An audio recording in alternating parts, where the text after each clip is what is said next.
First of all, I'd like to thank everybody for coming here this evening. I know evenings are precious, so I hope it'll be as informative as possible and that you'll all learn something that you can take away to have a positive impact on your lives and your health. So I've entitled this, You Cannot Outrun a Bad Diet, and as we go through the presentation, you'll maybe understand why I thought that was a suitable title for the talk. Emma Dunne is my name. I'll introduce myself in a bit more detail shortly. And I'm a certified Banting coach, and that sounds like a strange word, Banting, but what the word Banting means is that I'm qualified to coach people in a low carbohydrate lifestyle. And again, I'll talk more about that, but just so that you're kind of not scratching your head. So the agenda for this evening, the first is we're going to just review the dietary and health trends across the globe over the last 40 years or so. We're going to talk about what is causing our obesity epidemic, and everyone has their opinion on this, but we're maybe going to look at some data. And then I'm going to talk about my own personal story. And then I'll talk in detail about what Banting is, why would you do it, and how can it be done. So first I'll just introduce myself. I know some of you pretty well and others I don't know at all. My background is in engineering. I have worked for over 20 years in the high-tech sector, both as an engineer and also as an engineering manager. I'm not a doctor, I'm not a nutritionist, but I am a certified Banting coach. And my background in engineering means that data is critically important for decision making in my experience. When I got into trying to understand nutrition a little bit more, it was the data that really interested me and led me to go down this road. I've also been blogging about my own eating and cooking experiences since last January, so that blog is there if anyone is interested in having a look at it. So I'm now affiliated with this group. These two guys have set up a collaboration called Real Meal Revolution. And the goal of this collaboration is to support the dietary changes that will reverse the obesity epidemic in the world, and also reverse the trend in the severe growth in type 2 diabetes. So who are these two guys? So the guy on the left there, the older guy, is Professor Noakes. He's a professor of exercise and sports science from the University of Cape Town, and he is one of the top-rated nutritional researchers in the world. He has written more than 750 books and articles, and one of them is a very famous running book called The Lore of Running. I don't know anyone who runs may be familiar with it. He himself has run over 70 marathons and ultramarathons in his career, and he was also one of the inventors of the goo that's used by marathon runners, you know, that syrupy stuff that people take to stop them hitting the wall. And a number of years ago, like 5 or 6 years ago, despite that very, very long career in both running and also in his nutrition research, he was amazed that he was diagnosed as type 2 diabetic, and he could not believe how that could be the case. He had followed an ultra low fat diet during his entire running career, and this didn't make any sense to him. So he went back to the drawing board and pulled out a lot of the research that had been done over the last 40 years, and then the penny dropped and he realised, well, the low fat diet was key to the reason he was type 2 diabetic, and we'll talk a little bit more about that soon. The other guy there is John O'Proudfoot, and he's a food writer and entrepreneur in South Africa. And as I said, they're in collaboration to try and change the trend in obesity in the world by getting people like me trained to train other people on how to change their diet for the better. So again, just as I said, just talking about data. So this is a graph here showing the trend in overweight projections worldwide, and you can see there a very, very significant increase from around 40% to over 70% overweight by 2020. And the USA is that blue line there, and the UK is the black line, and Ireland is something similar. In 2012, Ireland's cost of obesity was estimated to be €1.6 billion per annum. And that was due to healthcare costs and also lack of productivity costs, and that comes from EU safe food. The other point to note is that people are gaining weight at a much faster rate than ever before, and worldwide obesity has doubled since 1980.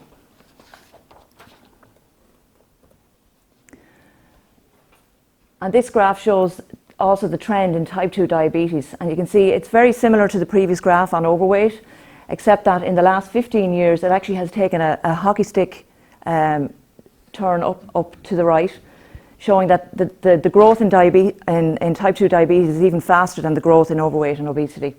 So that's a very, very worrying trend. Again, there are figures from the US up to 2014, but UK and Ireland very, very similar. Just a point to make about type 2 diabetes. It seems like something that somebody else suffers from, but it's a very real risk for people eating a standard modern diet at the moment. One of the consequences of diabetes can be loss of sight. Another consequence can be kidney failure, limb amputation, heart failure, and failure of wounds to heal. And I suppose I'm close to that at the moment, in that I know a family member who's close to me who is suffering from this and has actually experienced almost all those.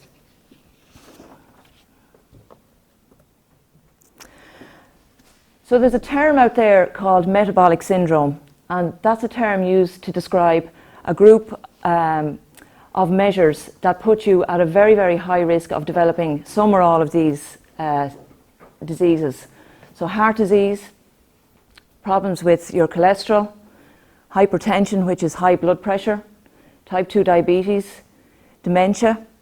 So some researchers are now calling Alzheimer's and dementia type 3 diabetes, cancer, polycystic ovarian syndrome, and non-alcoholic fatty liver disease, which would have always maybe historically been associated with people who drink too much alcohol, but not anymore.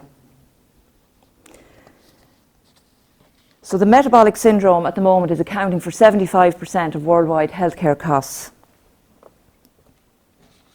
So what is metabolic syndrome? So metabolic syndrome is a combination of 3 or more of these 5 risk factors. So the first easiest one to understand is waist measurement. So waist measurement of more than 38 inches for a man or 35 inches for a woman. Elevated blood pressure, so if you've got high blood pressure greater than 135/85. If you've got high fasting blood sugar of more than 5.6 millimoles per litre. And then there's 2 other measures there, which are cholesterol breakdown measures. So if you've got low good cholesterol, which is low HDL, or high blood triglycerides, again that's another measure of blood fat in the blood, if they're higher than a certain value. If you have 3 or more of them, you're classified as having metabolic syndrome. And as I said, they put you at a much greater risk of having all these very serious set of diseases. So at the moment, if anyone was to guess, if you looked at the American population, how many would you say have metabolic syndrome? If you give a guess at a percentage. Is that the actual or the dead number? Just the actual. The actual. 70%. So the estimate at the moment is 50% who would qualify in the waist measurement piece, right? So having all the three of these, including the waist measurement. The bad news is for the people who are thin and for people who think they're getting away with it, 40% of the lean are also metabolic syndrome. They also have poor cholesterol scores or potentially elevated blood pressure, and they're also at the same risk of developing these diseases. Those people are called, the acronym is TOFFIes, thin on the outside but fat on the inside. So what's the cause? Are we eating too much? This is the standard model of obesity. So you either eat too much or exercise too little. So how does that sound? Do people think that makes sense? If you take an individual at 20 years of age and they're at their ideal weight, they only have to eat an excess of 20 calories a day to be obese by the time they're 40. So they either have to eat 20 calories a day or exercise too little by 20 calories a day to be obese by 40. That's if this model is correct. This model, I suppose the other point that this model says is that it's the behaviour of the individual that drives the weight gain, and it's the individual's fault that it happened. So just maybe take a little bit of time to think about, why do we have so many overweight runners?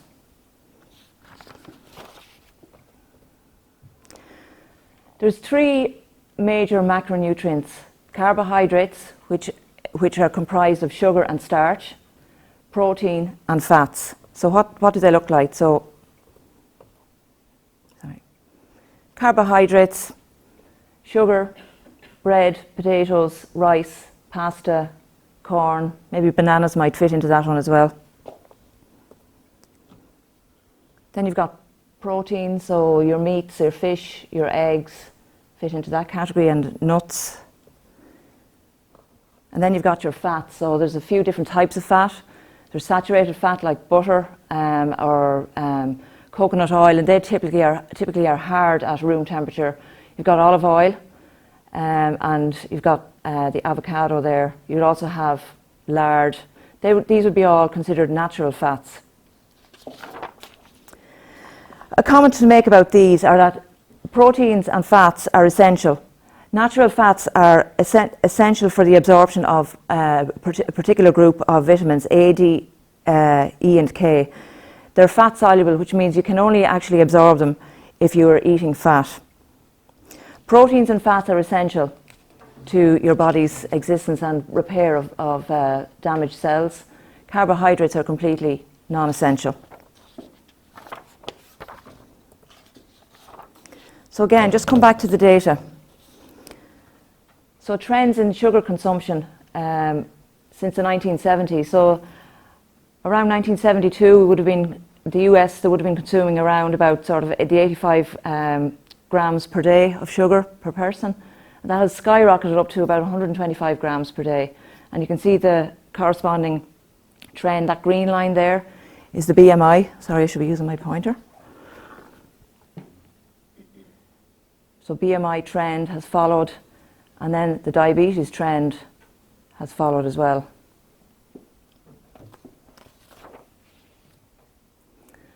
And then let's look at the other macronutrients. So as we see, sugar, which falls into the group of carbohydrate, has increased over the last 30 years.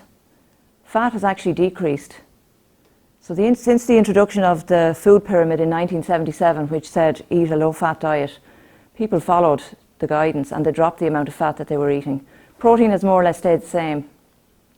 The trend in obesity and overweight has gone up since the 60s.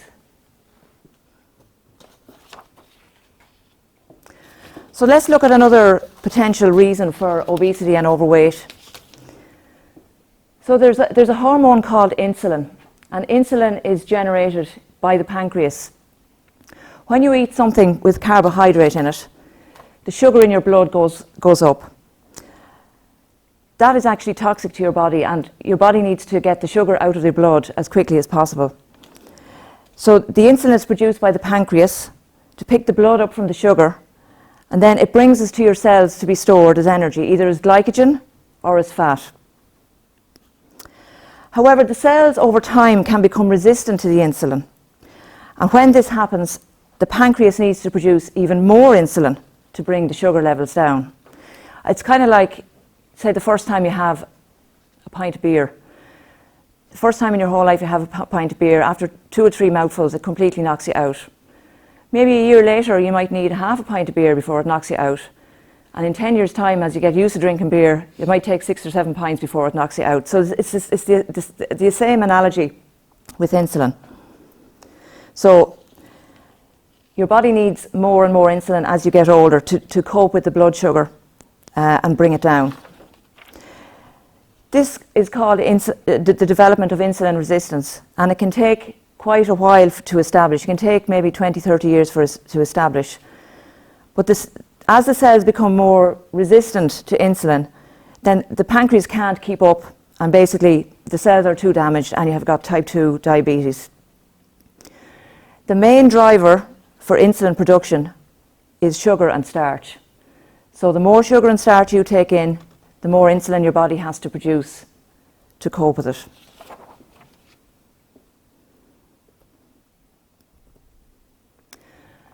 It is the excess production of the hormone insulin that makes you fat and keeps you fat. If you remember when I said when the insulin is produced, the body has to decide either to store it as glycogen for your muscles to use or store it as fat. The enemy has never been dietary fat. It is the hormone insulin in excess that is the number one predictor of heart disease. Sugar and starch, i.e. carbohydrates, are the major factor for stimulation of insulin, and they are also the major stimulant of appetite. Sugar and starch confuse what's known as the apostat, which is the trigger in your brain that tells you when to eat. So the more carbohydrate you eat, the more frequently you need to eat, and the bigger quantity of carbohydrate your body looks to eat.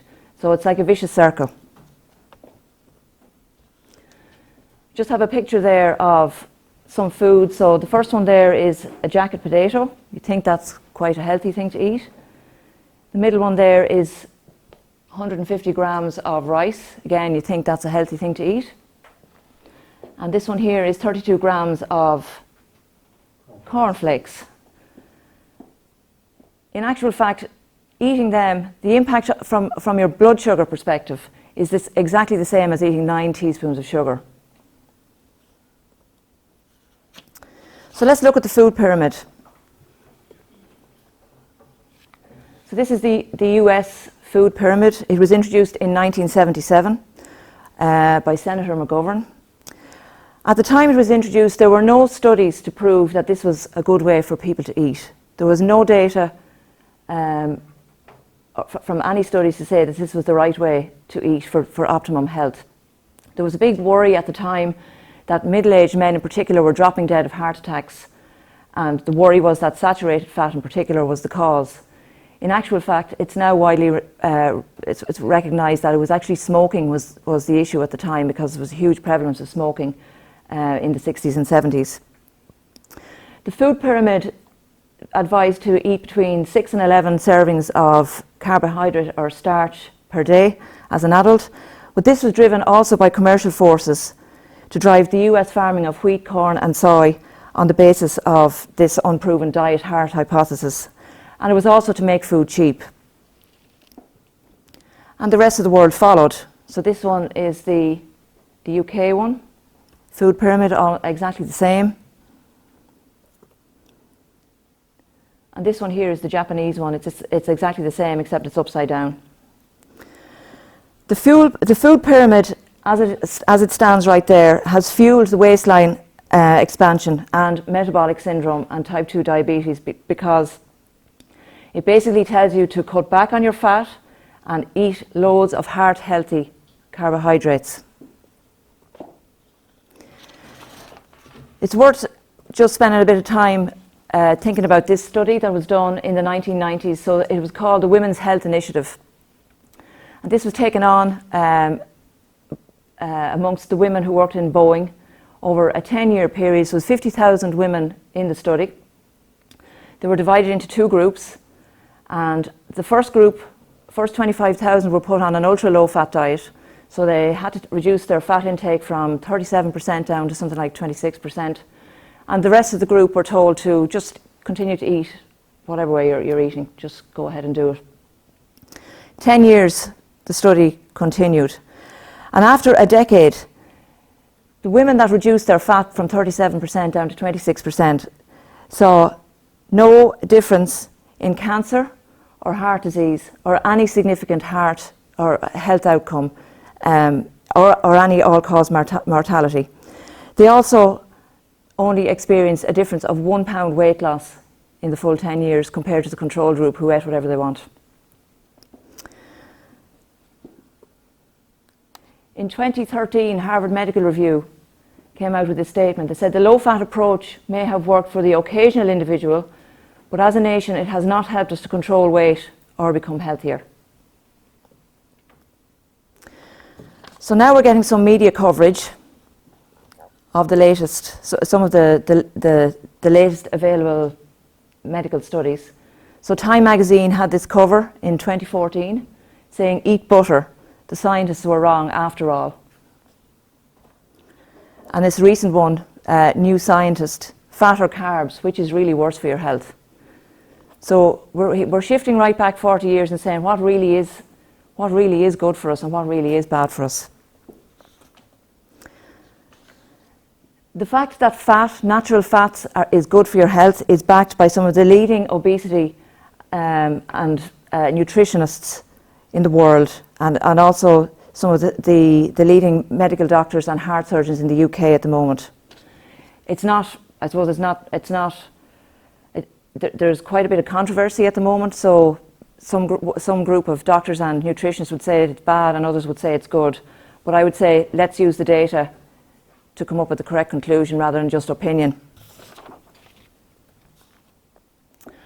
So I'll just talk about my story. This is me 10 years ago. I was 3 stone heavier than I am now. I was an obsessive exerciser. As I grew up, I probably struggled with my weight a bit as a teenager. And then in my 20s, I took up running to try and manage that. So when I got that photograph taken, it was 3 weeks after running the Dublin City Marathon. I was running 5 times a week. One of those would have been a long run of probably 16, 17, 18 miles. So what was life like at the time? So I was always hungry. I followed an ultra low fat diet. I was scraping the butter off of food. I was eating only very lean meats. I wasn't eating cheese. I was eating low fat milk. But I was overweight despite the vigorous exercise, and that included the marathon running. I was always hungry and I was always eating. So I'd eat food. I might have pasta and vegetables, and then 2 hours later I'd be hungry again. I'd be eating more. So the carbohydrate was fueling my appetite and was forcing me to eat more and more. I also suffered quite badly with what my GP diagnosed as IBS. So I would go some days quite debilitating pains, and then other days I'd be fine for no obvious reason.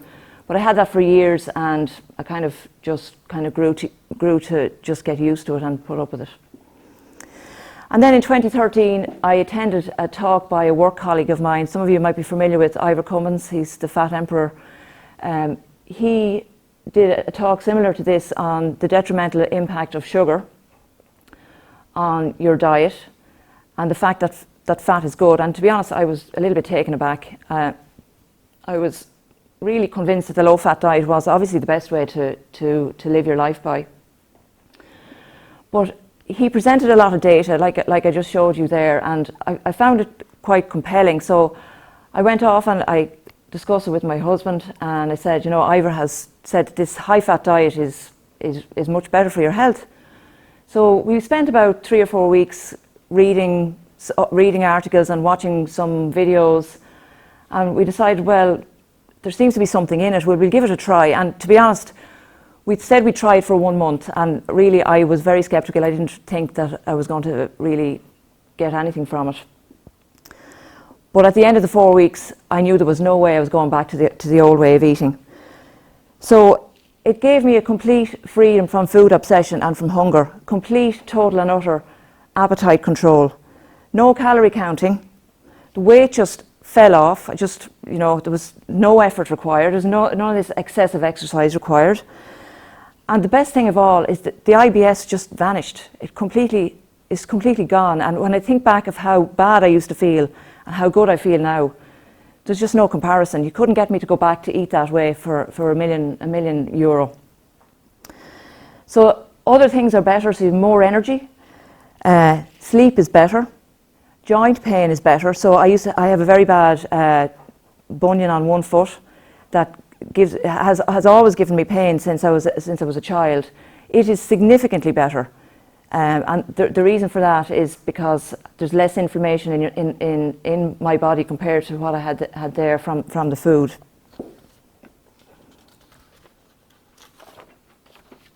Sorry, before I go on to that. So my own experience has made me really understand and internalize some of the myths that are there about diet. So the first thing is that fat makes you fat. Natural healthy fats from natural sources do not make you fat. You have to eat natural fat to be thin. The second is that all calories are equal, and that it's just a matter of eating 2,000 calories a day. That is absolutely not the case.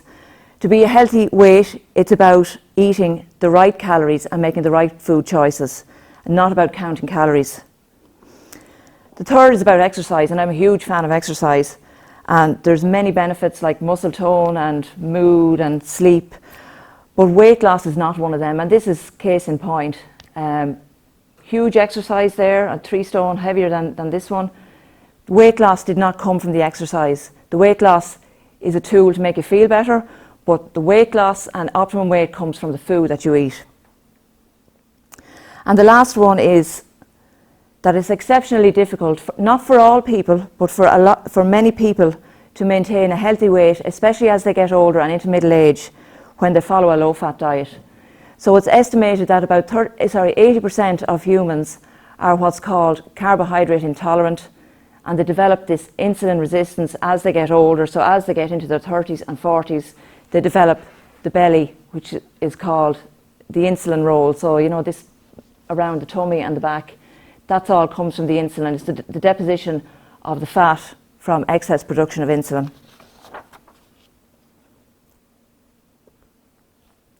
So the word Banting, well, Banting is essentially a low carbohydrate, high fat diet, and it comes from this man here. He was an undertaker who lived in the 19th century, and he was grossly overweight, and he went to his doctor and said, I need to lose weight. And the doctor put him on a low sugar starch diet, so meat, eggs, fat. And he basically documented his progress, and he wrote essentially the very first diet book. And it led to a dramatic weight loss, and that was the first diet book that was ever published. So that's where the word Banting comes from. It's called after him. And what it is about eating real food, so natural food that does not come from a packet. It is low in starch, low in sugar, and it improves your health in every respect. And it's about eating real food, not from a packet, and about eating the way our ancestors ate. So if you look back at the Native Americans back, say, 200 years ago, they ate almost entirely buffalo. They ate everything, the whole thing. And they were extremely healthy.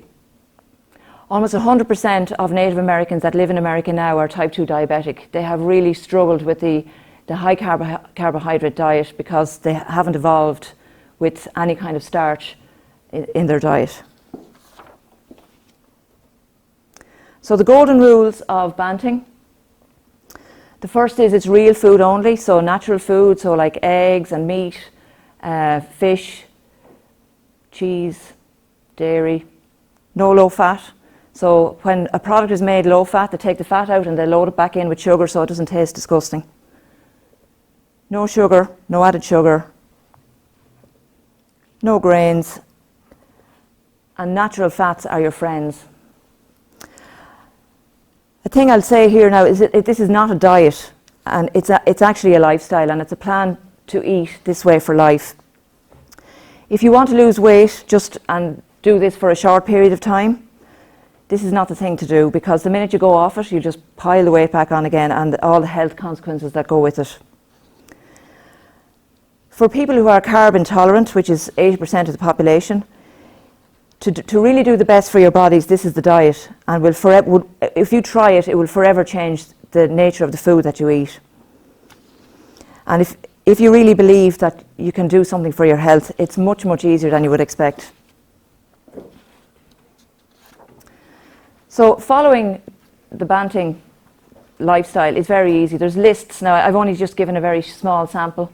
There's a green list, an orange list, and a red list. So the green list, you can eat anything you like off that, as much as you want. You don't count it or weigh it, you just eat what you want from that. So in that is like any kind of animal protein, fish, dairy, eggs, natural fats. So what is not included in that are trans fats, which are used in a lot of processed food, and also seed oils like sunflower oil, because they're extremely heavily processed and cause inflammation in the body, when especially their application is used, their application is a lot of the oils are heated to fry food, and that causes oxidation and is very damaging. A lot of raw nuts and seeds and berries and vegetables, so loads of vegetables as long as they're above the ground, non-starchy, you know, tons of them. Orange list, then you can eat some of this, but you know, just keep it in moderation, maybe not every day, maybe not everything from the list every day, so some fruits, nuts and some vegetables, like a sweet potato maybe might fall in that list. And then on the red list there's stuff that you want to avoid, so sugar, fizzy drinks, juices and smoothies. So juices and smoothies, when they are ingested, just are pure sugar and they cause that massive insulin spike and the fat storage. Grains, fast foods and processed foods, again full of the bad fats, full of sugar, highly addictive.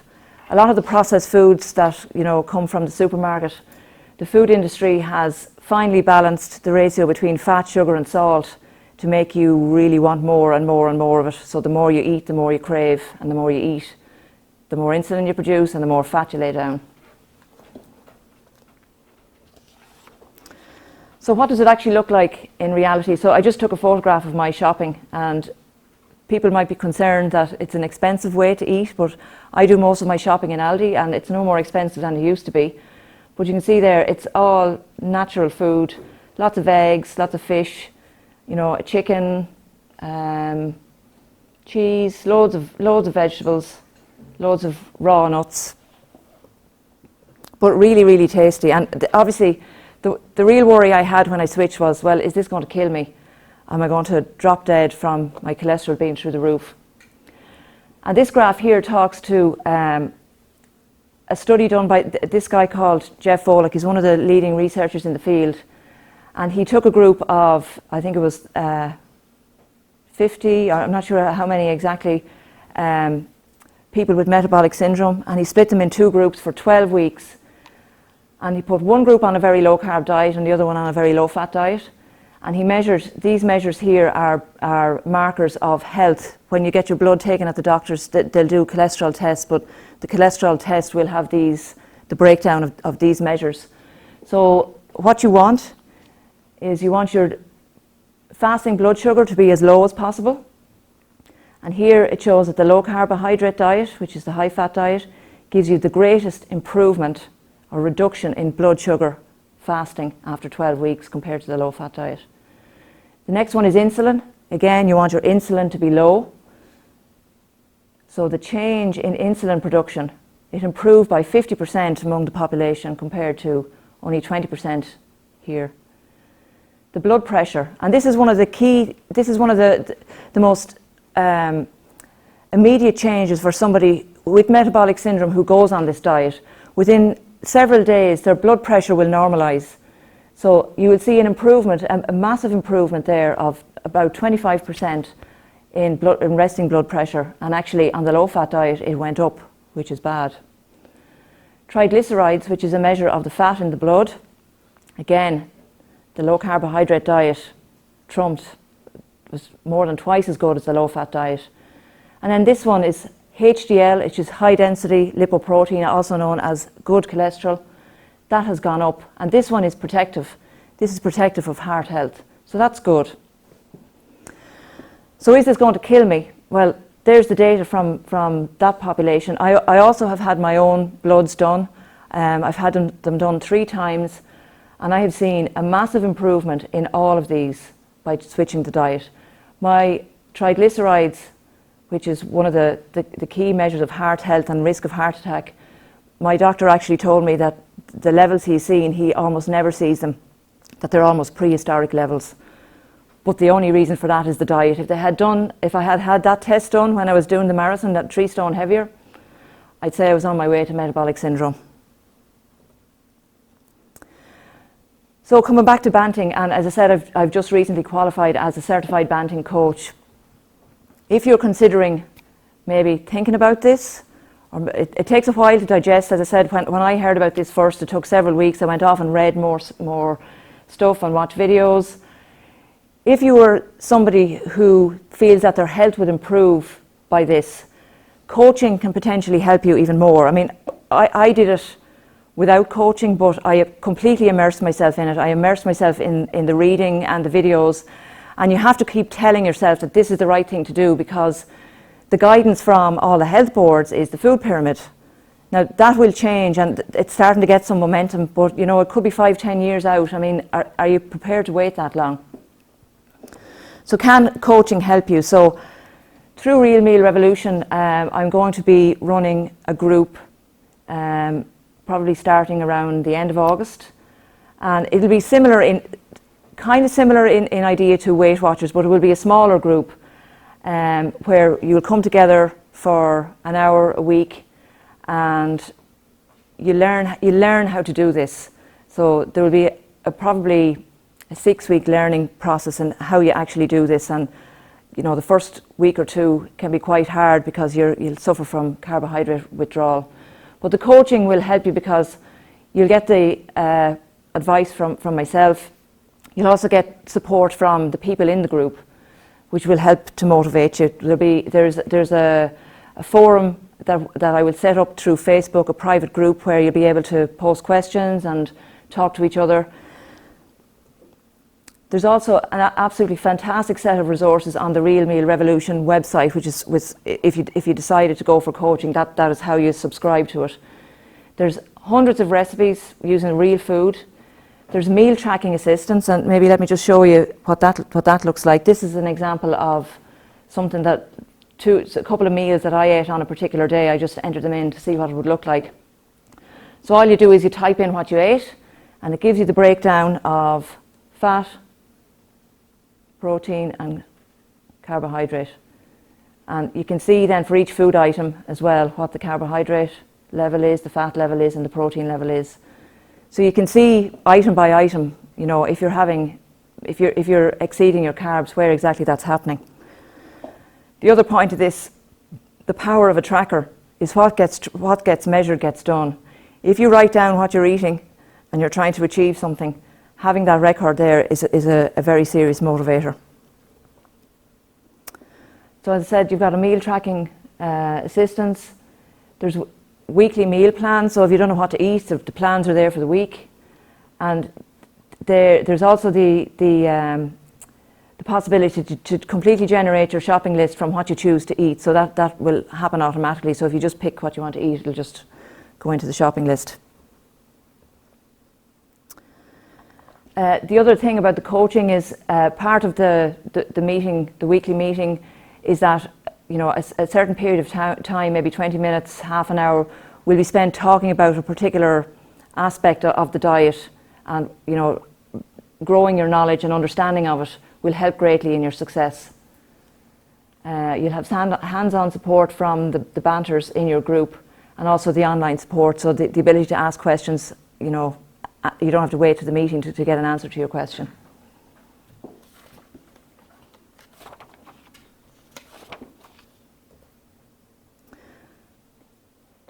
So that's it. That's the link to me on the Real Meal Revolution website. As I said, the first meeting is going to start on the 24th of August. It's a Wednesday, and it'll be a weekly meeting. It'll be face to face. The idea of this is coaching to learn how to do it, and it's not like it's not that you join the group forever. You join it, you learn how to do it, and then you're done. So you get your success, you know how to do it, and you don't need this continuous education. It's not like Weight Watchers where 6 months later you've fallen off the wagon and you have to come back. The beauty of this is that your appetite is completely controlled. You're not counting calories. So long as you eat the food from the right list, it works. So as I said, this one here is the face-to-face one, and then at some point, it might be September, October timeframe, there will be a virtual group set up. The platform for doing that is still in development, but I know for some people the actual physical effort of going to a meeting, it might be better to be able to do it remotely because the location or the time may not be suitable. And I also put together this reading list for people that I can send out later if you're interested, if you would like to educate yourselves more on the facts. This is one of them. This is one of the better books. This is the full history of nutrition kind of since the 1960s, how it evolved, and some of the political and economic drivers behind it. It's Nina Teicholz, and it's actually a very easy read. It's not too heavy. I just put together this list these are a list of doctors and nutritionists and heart surgeons who were at a conference about a year ago talking about this for days on end and how we can reverse the dietary guidance that's out there. And that's all I have.